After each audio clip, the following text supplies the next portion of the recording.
May bad news at good news sa team ng Lakers bukas kontra Miami Heat. Rui Hachimura to Miles Turner sa trade. Pero kung bago ka pa lang sa aking channel mga idol, ay huwag kakalimutan na mag-like at subscribe for more NBA updates. Maraming salamat po. Para sa ating unang balita mga idol ay patungkol dito sa Lakers. Sa last 3 games nga po ng Lakers mga idol, lahat po yan ay talo sila at may kasalukuyang 3 game losing streak. Ang malaking dahilan nga po dyan ay palagi silang na-out-rebounded ng kabilang team. Si Anthony Davis nga lang po kasi ang nag-iisa nilang big man at tanging siya lang din po ang madalas na nag-e-effort sa pagkuha ng mga rebounds. Kaya naman kapag na-box out na po siya ay nakakakuha ng offensive rebound ang kalaban at nagre-resulta ito sa second chance points. Naandito nga po ang isang trade proposal na kung saan mareresolba nito ang problemang kinakaharap ng Lakers ngayon.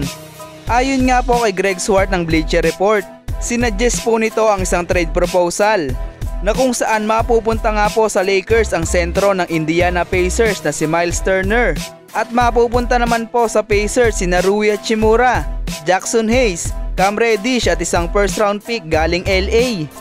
Kapag nangyari po ang trade na yan ay matutupad na po ang matagal na kahilingan ni Anthony Davis na makabalik sa pagiging power forward dahil ito naman po talaga ang kanyang natural na posisyon.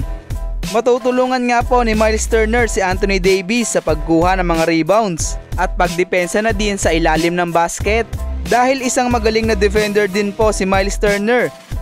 Ngayong season nga po sa Indiana Pacers ay nag-a-average ito ng 15 points, 7 rebound and 2 blocks per game while shooting 38% sa 3-point area. Siguradong magiging fit nga po ito sa Lakers mga idol dahil sa kanyang abilidad na makatira sa tres at magiging maluwag naman po ang ilalim ng basket para kay Anthony Davis. Kayo ba mga idol, gusto nyo bang mapunta si Miles Turner sa Lakers kapalit si Rui Hachimura? Para naman po sa ating huling balita mga idol ay patungkol dito sa bad news at good news sa Lakers. Ang isa sa 3&D player na meron ang Lakers ay itong si Dorian Finney-Smith.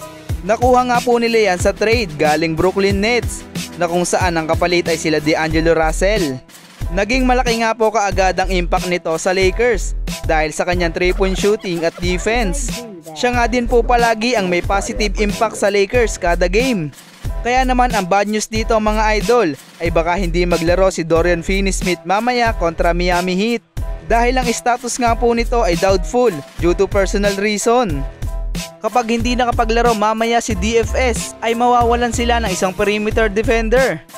Pero ang good news naman po dito mga idol ay hindi maglalaro si Jimmy Butler dahil may galit pa nga din po siya sa kanyang team. At si Bam Adebayo naman po ay questionable ang status. Kaya naman kapag hindi nga po nakalaro ang dalawang superstar ng Miami Heat ay malaki nga po ang tsansa ng Lakers na makuha ang panalo. Kayo ba mga idol, anong masasabi nyo sa video na ito? I-comment lang yan sa baba at ating babasahin. Paki-like and subscribe po mga idol. Maraming salamat po.